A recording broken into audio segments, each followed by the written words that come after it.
पिछली कड़ी में मैंने आप सभी के साथ मर्सिया के केस का ज़िक्र किया है। पिछली कड़ी का लिंक नीचे डिस्क्रिप्शन बॉक्स में दिया गया है। मर्सिया एक 45 वर्षीय महिला थी जिनकी कोई संतान नहीं थी। ऊपरी तौर पर उनकी लाइफ बिल्कुल परफेक्ट थी, हर प्रकार से पति पत्नी के रिश्ते भी अच्छे थे, फाइनेंशियली भी वो अच्छी थी, स्वास्थ्य भी अच्छा था। लेकिन फिर भी उनके साथ एक अकेलेपन की फीलिंग, एक अधूरेपन की फीलिंग हमेशा रहती थी। ये केस कुछ मायनों में अलग है, इसलिए क्योंकि ब्रायन विस के पास किसी अन्य प्लैनेट से संबंध रखने वाले या कुछ लोग जिन्होंने पूर्व जन्म में किसी जानवर के रूप में बर्थ लिया हो, इस तरह के केस नहीं आए हैं। ये चंद एक विरले केसेस में से एक है जो ब्रायन विस के पास आया। हाँ, डॉक्टर न्यूटन के पास इस तरह के केसेस की भरमार थी क्योंकि उनकी स्टडी काफ़ी गहरी है। तो मर्सिया के मामले में मर्सिया एक दूसरे प्लैनेट से संबंध रखती थी, जो कुछ उच्च स्तरीय आत्माएं जो किसी अन्य प्लैनेट से थी वो उसके प्लैनेट पर आई थी और वहाँ से मर्सिया ने धरती प्लैनेट पर कुछ हीलिंग से रिलेटेड कार्य करने के लिए जन्म लिया था। लेकिन इस सारे प्रोसेस में मर्सिया का उसका जो यूनिवर्स था, उसका जो ब्रह्मांड था जहाँ पर 3 सूर्य थे, वहाँ उसका कुछ छूट गया था और वो जो छूट गया था उसकी वजह से उसके मन में हमेशा एक अधूरेपन, अकेलेपन की फीलिंग रहती थी। अब ऐसा क्या था मर्सिया का जो उस दूसरे प्लैनेट पर छूट गया था? जैसा कि मैंने पिछली कड़ी में स्पष्ट किया था कि जिस प्लैनेट का जिक्र मर्सिया कर रही है वहाँ 3 सूर्य थे और वहाँ फिजिकल बॉडी की आवश्यकता नहीं थी।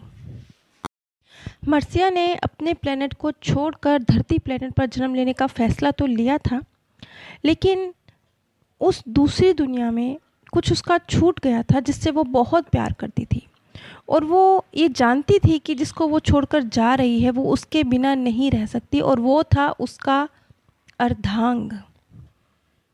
अर्धांग जैसा कि नाम से स्पष्ट है, आधा अंग। आप सभी से मेरी रिक्वेस्ट है कि मर्सिया के इस केस को आप एक दूसरे प्लैनेट पर जीवन, एक दूसरे प्लैनेट की परिस्थितियाँ, एक व्यक्ति का बिल्कुल ही अलग, अनोखा, चमत्कारिक अनुभव, इस तरीके से देखिएगा। इसे सही या गलत की कैटेगरी में मत रखिएगा। मर्सिया ने जो कुछ देखा उसे समझने के लिए आप अपने विवेक का सहारा लें। तो जब मर्सिया का रिग्रेशन चल रहा था तो वो अचानक ही बहुत ज़्यादा एकदम से बेचैन नज़र आने लगी और अभी तक जो वो शांत थी, खुश थी और जानकारी दे रही थी अपने प्लैनेट की, वो अचानक से जैसे चुप, मतलब गायब हो गई।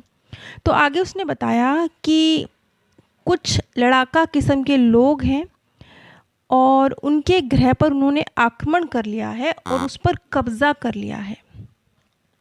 और उसके बाद जो मर्सिया ने कहा वो और भी ज़्यादा हैरत अंगेज़ बात थी। उसने कहा कि उनके लोगों की आत्माओं को देव प्रतिमाओं और अन्य शिल्पों में कैद करने लगे हैं। अब देखिए, सारी कड़ियाँ कड़ी से कड़ी जुड़ती है।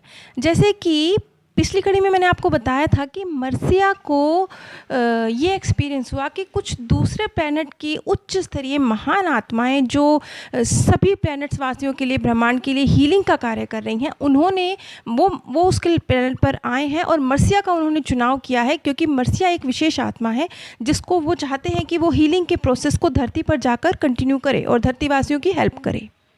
और इस कार्य के लिए मर्सिया भी तैयार है, वो खुशी से पृथ्वी पर जाने के लिए तैयार है। जबकि इस प्रोसेस में उसका अर्धांग, वो अर्धांग क्या है मैं आगे डिटेल में एक्सप्लेन करूँगी, वो भी उसी प्लैनेट पर छूट रहा है। लेकिन सेम टाइम उसको एक दूसरा एक्सपीरियंस होता है कि जैसे किसी एलियंस ने उसके प्लैनेट पर कब्ज़ा करने की कोशिश की है। जैसे एक देश दूसरे देश पर कब्ज़ा करने की कोशिश करता है, तो इसे थोड़े बड़े स्केल पर देखिए कि एक प्लैनेट निवासी दूसरे प्लैनेट पर कब्ज़ा करने की कोशिश कर रहे हैं और सिर्फ कब्ज़ा नहीं कर रहे हैं बल्कि जो उसका प्लैनेट है उनके निवासियों की आत्माओं को देव प्रतिमाओं में कैद कर रहे हैं, मतलब प्रतिमाओं में तब्दील कर रहे हैं। वो शायद एग्जैक्टली ऐसे कहना चाहती है। तो आगे उसने कहा कि पूरे प्लैनेट पर एक बहुत ही विध्वंस, बिल्कुल जैसे युद्ध की स्थिति होती है, ऐसा विध्वंस मचा हुआ है और इसी दुख और निराशा के भाव में जो वो उच्च स्तरीय आत्माएं हैं और जो मर्सिया है, ये डिसाइड करती हैं कि वो जल्दी ही धरती के लिए रवाना हो जाएंगी, और जो यहाँ उन्होंने उपचार विद्या सीखी है उससे वहाँ धरती वालों की मदद करेंगी। ये शायद वो स्थिति होगी कि जब उस प्लेनेट का विध्वंस तो लगभग तय था, चारा नहीं था उनके पास कुछ और कि वो कर पाएंगे अपने प्लेनेट को बचाने के लिए कुछ, तो कुछ एक ने शायद चूज़ किया कि वो धरती पर आकर अपना निवास करेंगे और अपनी जो जानकारी है उसे आगे बढ़ाएंगे, क्योंकि अपने प्लेनेट के लिए अब वहाँ विध्वंस हो चुका है, हो रहा है, और वो क्षमता नहीं रखते उस विध्वंस को संभालने की। अब मर्सिया ने डिसीज़न तो ले लिया कि वो अपना प्लेनेट छोड़ेगी और धरती प्लेनेट पर आएगी, लेकिन जो उसका ये डिसीज़न था ये बिल्कुल भी अच्छा साबित नहीं रहा, क्योंकि जो धरती है वो वैसी नहीं निकली जैसी उसकी कल्पना थी कि धरती प्लेनेट ऐसा होगा, वो वैसा नहीं था। और मर्सिया को अब एक तरह से गिल्ट फील हो रहा था कि मुझको तो ऐसा नहीं करना चाहिए था, मतलब मुझे पृथ्वी पर आने का डिसीज़न नहीं लेना चाहिए था, ये तो बिल्कुल अलग है, जैसा मैंने सोचा था वैसा तो कुछ नहीं हो रहा। अब हम आते हैं मर्सिया जिस अर्धांग की बात करिए, वो अर्धांग क्या है। तो एक बार फिर मर्सिया से पूछा गया कि उसका वो अभिन्न हिस्सा जिसके बारे में वो बात कर रही है, जिसे वो अपने प्लेनेट पर छोड़ कर आई है, जिसकी झलक वो सपनों में देखती है, तो वो क्या है। तो इस पर मर्सिया ने कहा कि हम एक ही अस्तित्व के दो हिस्से हैं। अब इस बात को ध्यान से सुनिएगा, क्योंकि बहुत कुछ एग्जैक्टली जो मर्सिया के शब्द मैं आपको वो बता रही हूँ और इससे काफ़ी कुछ स्पष्ट होगा। उसने कहा हम एक ही अस्तित्व के दो हिस्से हैं। हमारे यहाँ सभी को यह सुविधा उपलब्ध है कि चाहो तो समग्र रूप में रहो, पूरे रूप में रहो, और चाहो तो विभाजित हो जाओ, दो हिस्से बन जाओ। और ऐसा हम सिर्फ अनुभव के लिए करते हैं, लेकिन ये अनुभव इंसानी अनुभव से बिल्कुल अलग है। ये हमारे लिए ऐसे है जैसे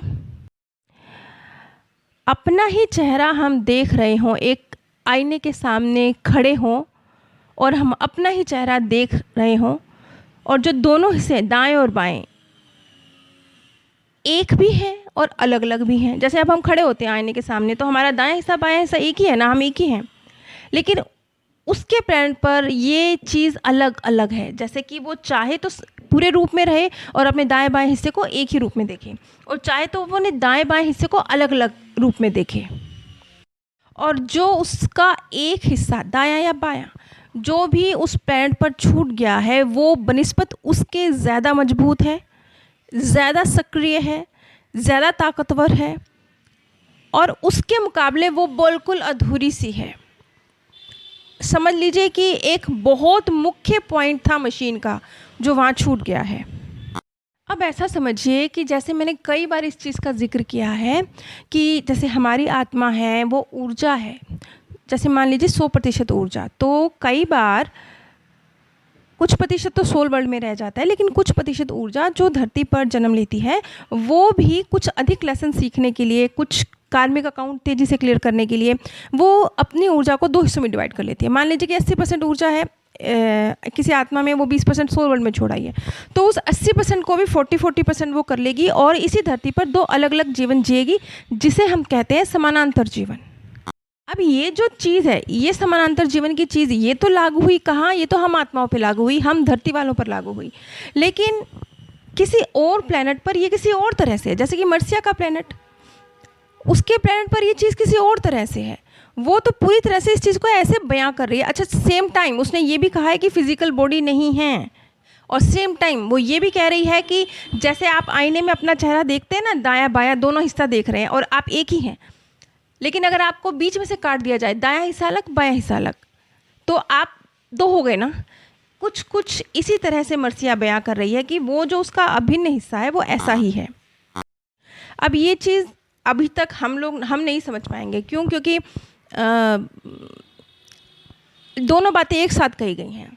एक तरफ कहा जा रहा है कि फिजिकल बॉडी की आवश्यकता नहीं है, ये कहा गया आवश्यकता नहीं है, ये नहीं कहा गया कि है ही नहीं।